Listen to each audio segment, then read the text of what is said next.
Four men in expensive suits knocked on the door of a studio apartment in Billings, Montana. The man who answered was 71, wearing a janitor's uniform. Then the first man spoke.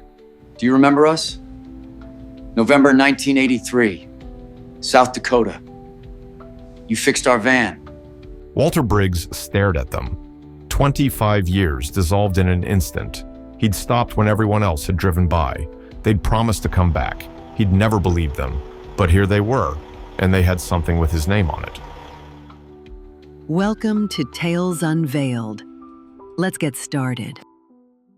25 years earlier, Walter Briggs was locking up his garage for the last time, November 1983.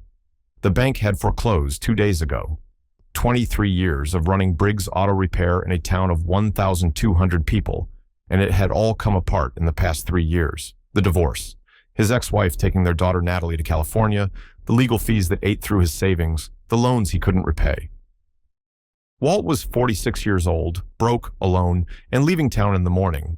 His brother had a construction job waiting for him in Montana, manual labor, starting over with nothing. He was packing the last of his tools into boxes when he heard it, the sound he'd been listening for his entire adult life. A guitar, muffled, coming from somewhere down the highway. Then it stopped. Walt stepped outside. Cold November night, temperature dropping fast, snow starting to fall. The 2-lane highway that ran through town was empty, except for a van, pulled over about half a mile out. Hazard lights blinking. He stood in the garage doorway, keys in his hand. Not your problem anymore, he thought. You're leaving in 6 hours. You don't owe these people anything. But that guitar sound, that desperate edge in the cold air. He'd heard that sound before, not just the notes, but the feeling behind them.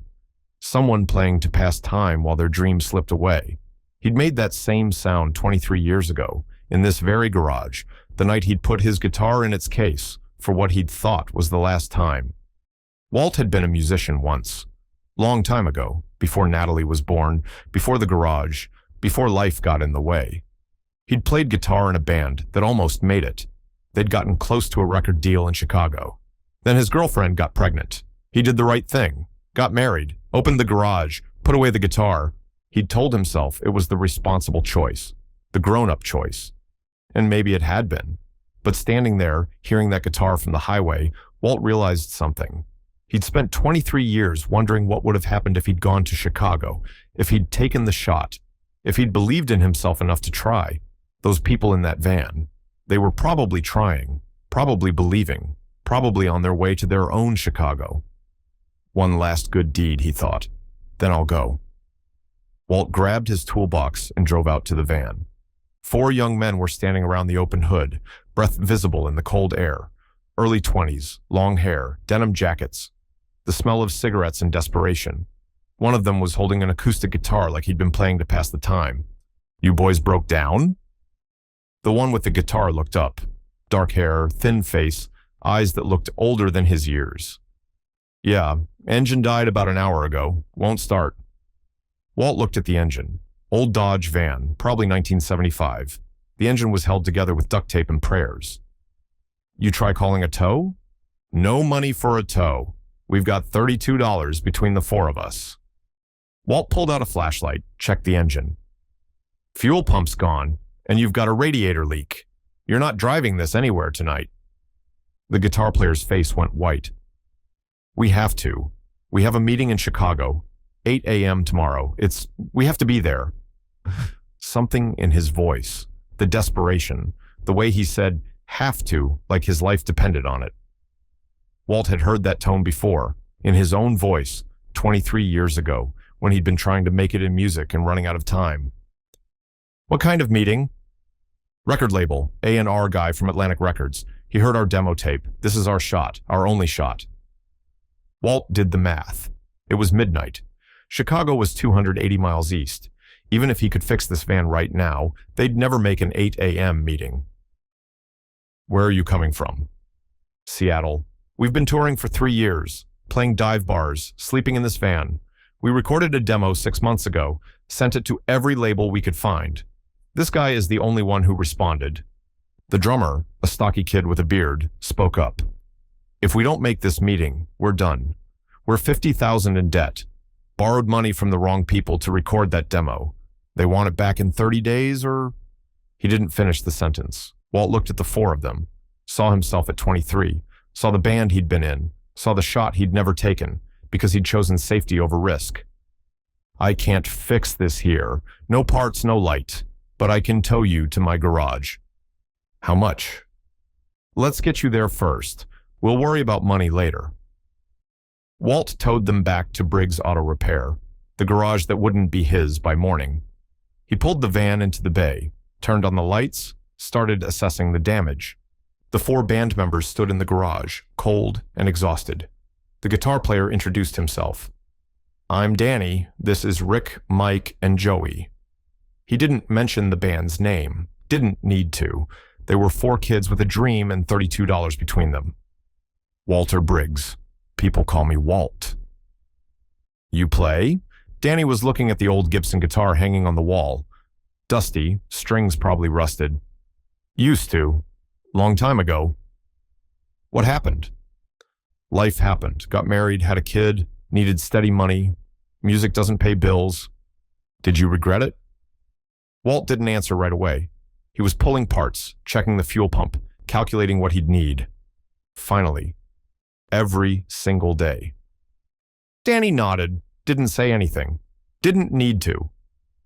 Walt worked through the night. He couldn't get parts until the auto supply opened at 7 a.m., but he could prep everything else. By 2 in the morning, he had the radiator patched and the fuel pump access ready. The van would roll once he got the new pump installed, but the math didn't work. 7 a.m. parts run, 2 hours to install. The band would be lucky to leave by 9:30. 6-hour drive to Chicago in good weather. In snow, maybe 7 hours. They'd roll into Chicago around 4:30 in the afternoon. 8 hours late for the meeting that would save their lives. Danny was sitting on the garage floor, guitar in his lap, not playing, just holding it. We're not going to make it. No, Walt said, not in this van. Can we rent a car? Is there a rental place in town? Nearest one is 50 miles away, and you said you have $32. Then we're done. 3 years. Everything we worked for, gone because of a fuel pump. Walt looked at this kid, 23 years old, same age Walt had been when he'd walked away from music. The same crushed look in his eyes that Walt had seen in his own mirror for 2 decades. I have an idea. My brother lives in Minnesota. He's driving through Chicago tomorrow morning on his way to a job site. If I call him right now, he might pick you up and get you there. I'll fix your van while you're gone. You can get it on your way back. Rick, the bassist, spoke up. Why would you do that? You don't even know us.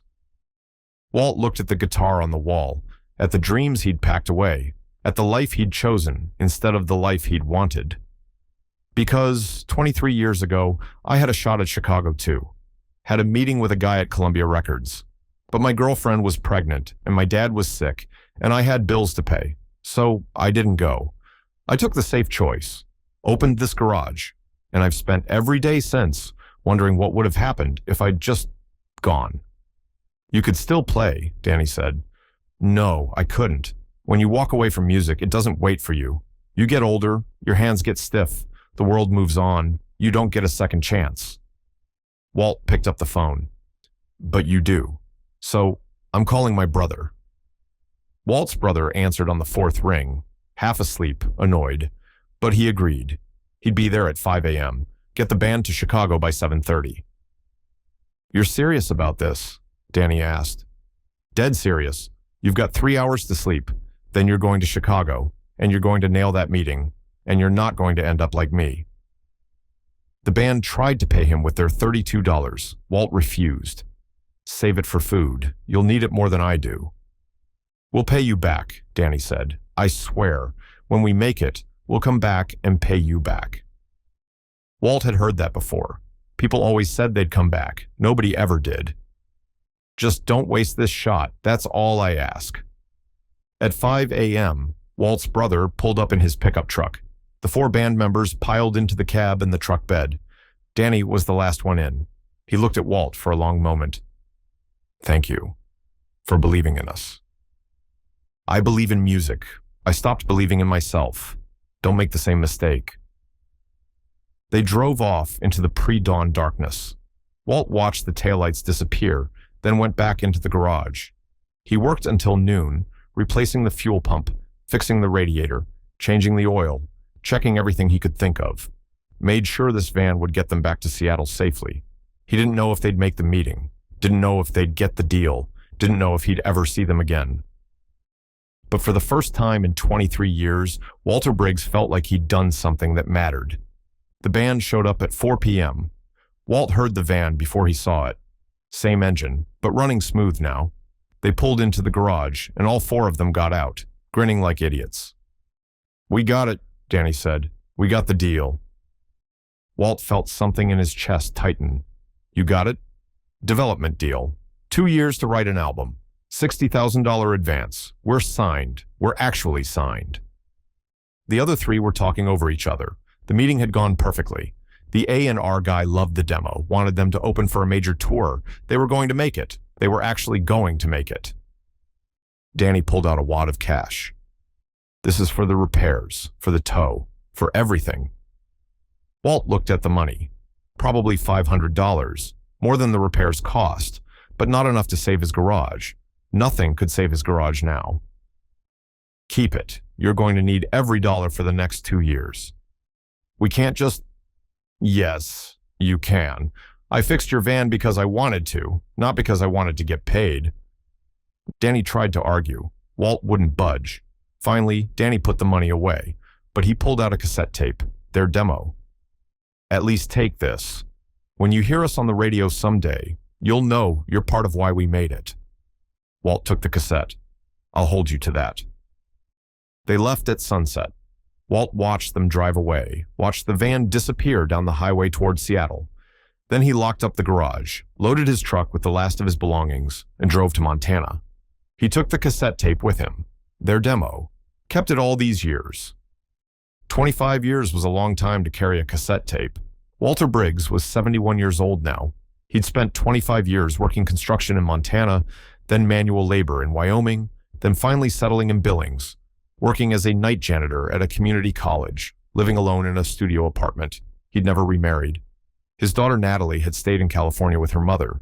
They'd lost touch years ago.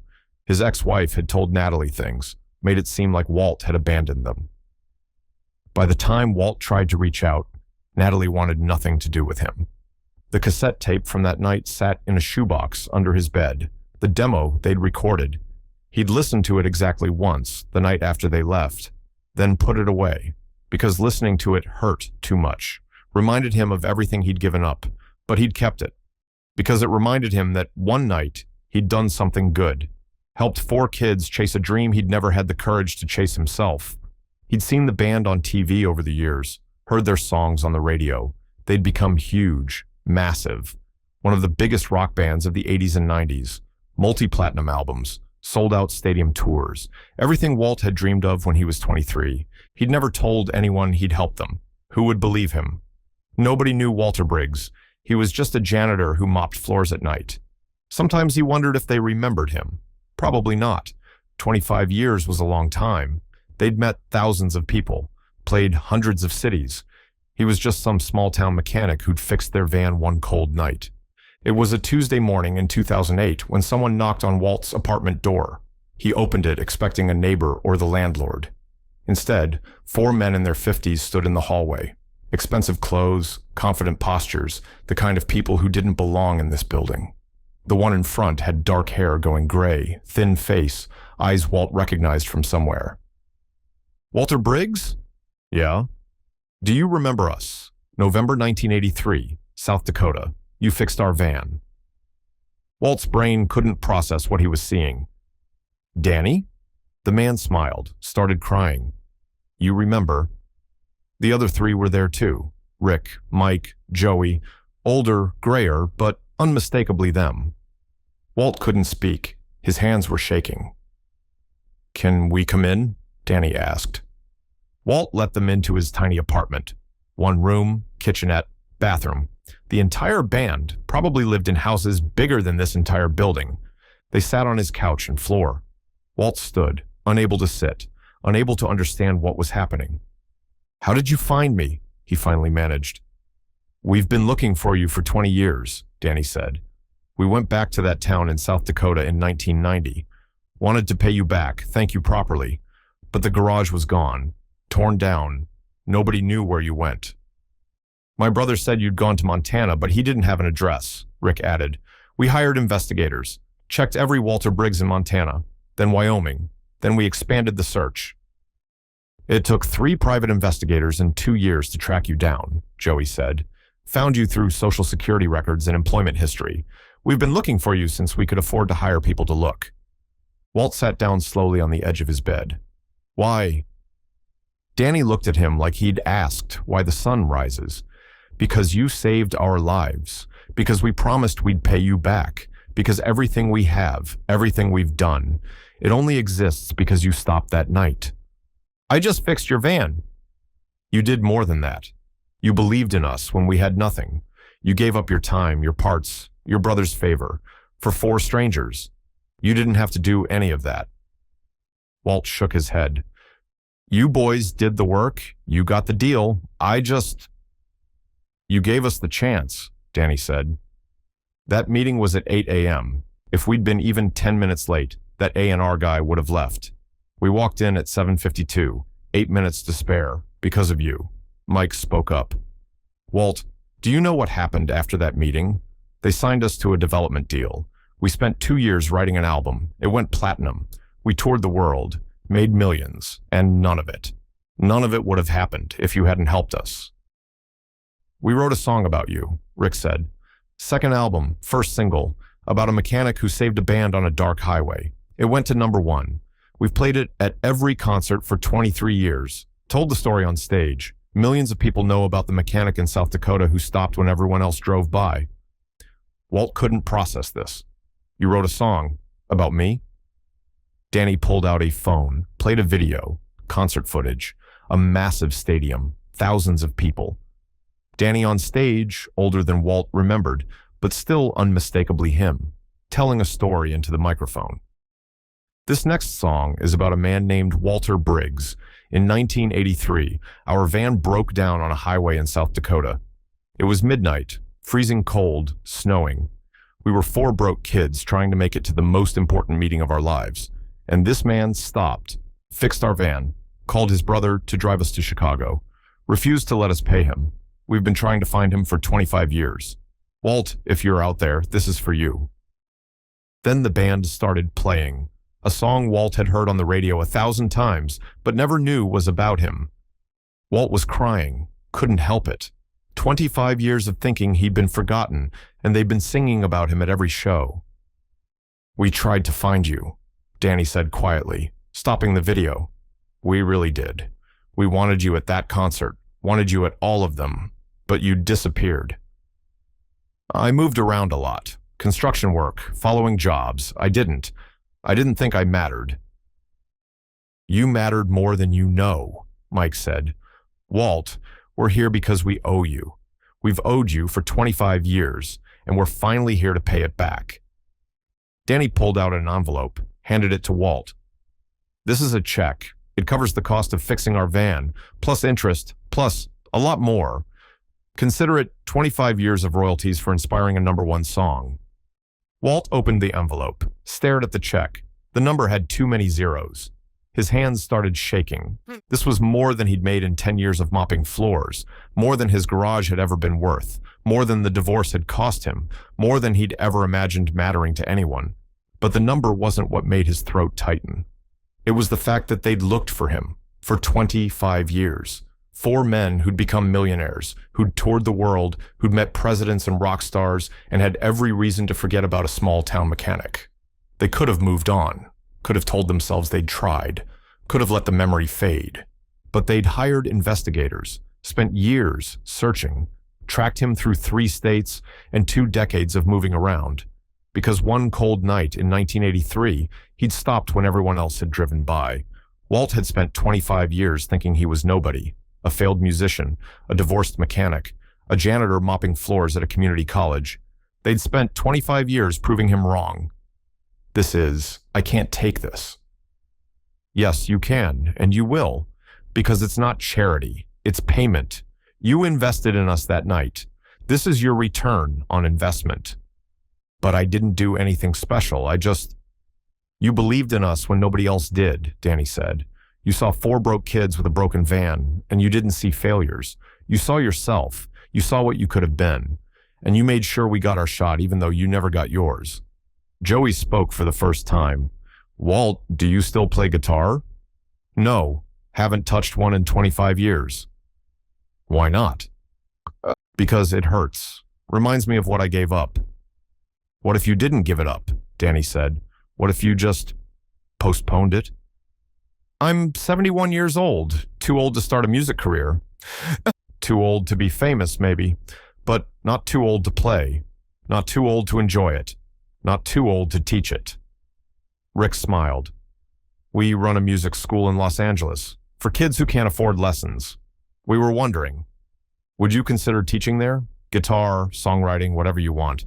Salary, benefits, the works. Walt stared at them. You're serious.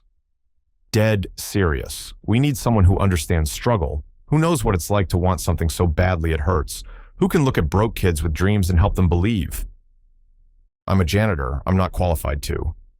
You're a man who gave up his dreams to raise a family, who worked hard his whole life, who stopped on a dark highway to help strangers because it was the right thing to do. That's the only qualification that matters. Walt couldn't speak.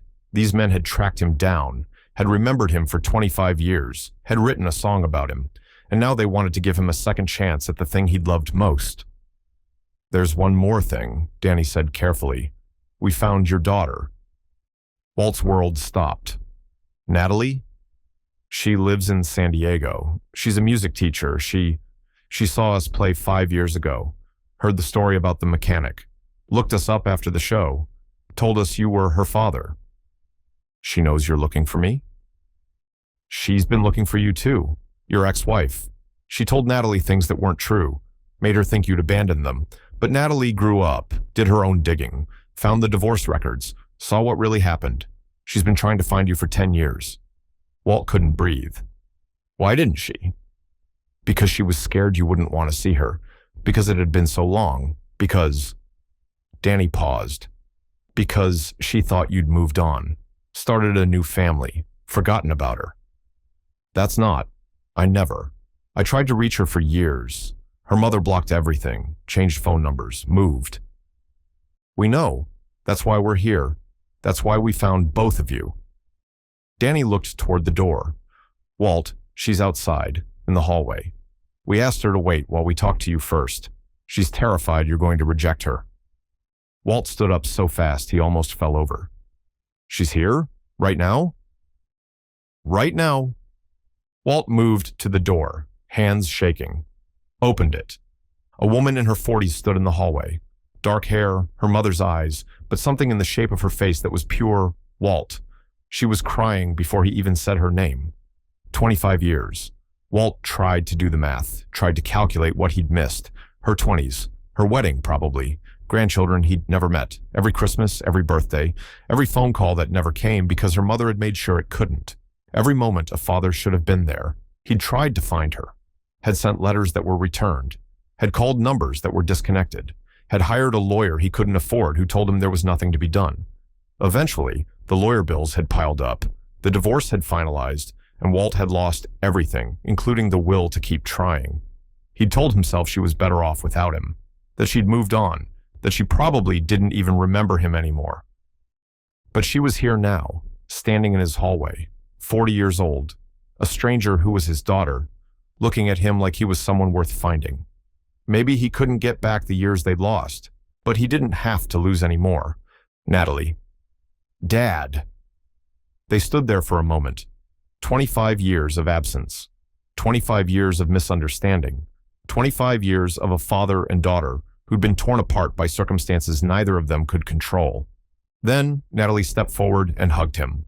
Walt held his daughter for the first time since she was 15 years old. The band quietly left them alone, went to wait in the hallway, giving them privacy for a reunion 25 years overdue. Walt and Natalie talked for 3 hours, cried, explained, apologized for things that weren't their fault, filled in the gaps of 25 lost years. Natalie had 2 kids, Walt's grandchildren. He'd never met them, didn't even know they existed. I thought you didn't want to see me, Natalie said. Mom said you'd moved on, that you had a new family. I never moved on. I never even dated anyone after your mother. I worked. I survived. I thought you hated me.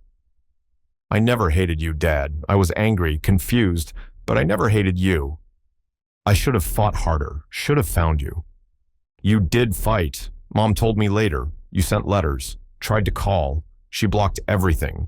By the time I was old enough to look for you myself, you'd moved so many times, I couldn't find you. Walt looked at his daughter, 40 years old, a music teacher, a mother, a whole life he'd missed. I'm so sorry, Nat, for all the years we lost. We lost them because of circumstances, not because of you. I understand that now. And Dad, we have years ahead of us. We can't get back what we lost, but we don't have to lose any more. The band took Walt and Natalie to dinner that night. Expensive restaurant, the kind of place Walt had never been to. They told stories, laughed, made plans. The music school job was real. Walt could start whenever he wanted. Salary that would let him actually retire someday. Benefits, a real opportunity to do what he loved. And Natalie. She wanted him to move to San Diego, be close to her, meet his grandchildren, be part of their lives. Walt kept waiting to wake up. This couldn't be real. People like him didn't get second chances. But it was real. These four men had remembered him, had looked for him, had found him, and they were offering him everything he'd thought he'd lost forever. 6 months later, Walter Briggs stood on stage at the Staples Center in Los Angeles. 20,000 people in the audience. The band was playing their biggest show of the year, and they'd asked Walt to be there. Danny stepped to the microphone. 25 years ago, our van broke down on a highway in South Dakota. A mechanic named Walter Briggs stopped to help us. He didn't have to. We couldn't pay him. We were nobody. But he believed in us, fixed our van, made sure we got to the meeting that changed our lives, and we've been looking for him ever since. The crowd was silent, listening. Last year, we finally found him, and tonight he's here. Walt, can you come out? Walt walked onto the stage, overwhelmed, terrified. The crowd was cheering. 20,000 people applauding a 71-year-old janitor who'd once fixed a van. Danny handed him an acoustic guitar, the Gibson from the garage wall all those years ago. Walt had told him about it. They'd tracked it down, bought it from the garage's estate sale, restored it. "This is yours," Danny said. "It's time to play again." Walt held the guitar, felt the weight of it, the wood smooth under his fingers. He'd thought he'd never hold one again. I don't know if I remember how. It's like riding a bike, muscle memory, and you don't have to be perfect, just play. The band started playing the song about Walt, the song that had been #1. And Walt, hands shaking, fingers stiff from 25 years of not playing, started strumming along. He messed up, missed notes. His rhythm was off, but he was playing, in front of 20,000 people, playing guitar for the first time in a quarter century, and it felt like coming home. The crowd sang along, every word, a song about a mechanic who'd stopped to help, a song about kindness, about not giving up on dreams, about how one moment can change everything. Natalie was in the front row, crying, proud of her father. Walt's 2 grandchildren beside her, seeing their grandfather for the first time doing what he'd always dreamed of doing. After the show, backstage, the band gave Walt one more gift, a plaque, simple, wooden, with an engraving. Walter Briggs, thank you for believing in us when nobody else did. This is your platinum record too. It was the platinum record for their biggest hit, the song about him. They'd had it framed with his name on it. You earned this, Danny said. That song doesn't exist without you. We don't exist without you. This is yours. Walt looked at the 4 men, at Danny, who'd been 23 and terrified that night in 1983, at Rick, Mike, Joey, all of them middle-aged now, successful beyond anything they dreamed, but still the same kids who'd believed in music enough to risk everything. I didn't do anything special, Walt said. I just stopped. That's exactly what made it special, Danny replied. You stopped when everyone else kept driving. You saw people who needed help and you helped them. No questions, no payment, just kindness. That's rarer than you think. I saw myself in you boys, saw what I could have been, wanted you to have the chance I never took. And now you get your chance too. The music school, teaching kids, playing again. You didn't lose your dream, Walt. It just took the long way around. Walt smiled, looked at the platinum record, at his daughter and grandchildren, at the guitar in his case, at these 4 men who'd spent 25 years trying to find him. Maybe second chances were real after all. Walter Briggs moved to San Diego 3 months later, started teaching at the music school the band had founded in Los Angeles. Guitar, songwriting, music theory, working with kids who couldn't afford lessons anywhere else, kids who loved music but didn't think they had a future in it. He told them his story, about being a mechanic, about giving up music for family, about helping a band that became famous, about thinking his dreams were dead, and then, at 71, getting to play on stage in front of 20,000 people. It's never too late, he'd tell them. Sometimes dreams take 25 years to come true, but if you love something, really love it, you never fully lose it. It waits for you. He saw Natalie every week. His grandchildren called him Grandpa Walt. He taught them guitar, went to their school events, was part of their lives in a way he'd never thought possible. And once a month, the band would be in town, and Walt would have dinner with them. 4 men in their 50s and 1 man in his 70s, talking about music, about life, about the strange ways the universe worked. Danny told him once, "You know what the craziest part is?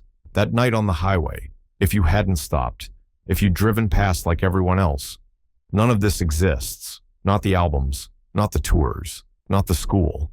It all comes back to you stopping." Somebody else would have stopped eventually. Maybe, maybe not. But you did, and that's what matters. 2 years after they found him, the band was inducted into the Rock and Roll Hall of Fame. They insisted Walt be there, stood on stage in Cleveland, accepting the award, and Danny told the story one more time, about the mechanic in South Dakota, about stopping when everyone else drove by, about kindness.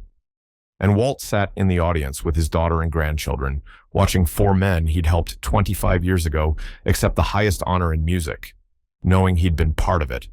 A small part, maybe, but a part that mattered. He'd stopped believing in second chances a long time ago, stopped believing in dreams, stopped believing he mattered at all. But sometimes, if you do one good thing for the right reason at the right time, the universe finds a way to pay you back. And sometimes, 25 years later, a knock on your door changes everything. Walter Briggs had given up music to raise a family, had lost his garage, had lost his daughter, had spent 25 years thinking his life hadn't mattered, that he'd been nobody, done nothing important. But 4 men with guitars and a broken van proved him wrong. One act of kindness, one night on a cold highway, one decision to stop when everyone else drove by. That's all it took to change 5 lives forever.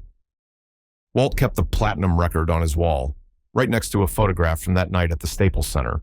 Him on stage with the band, holding his old Gibson guitar, playing music for the first time in 25 years.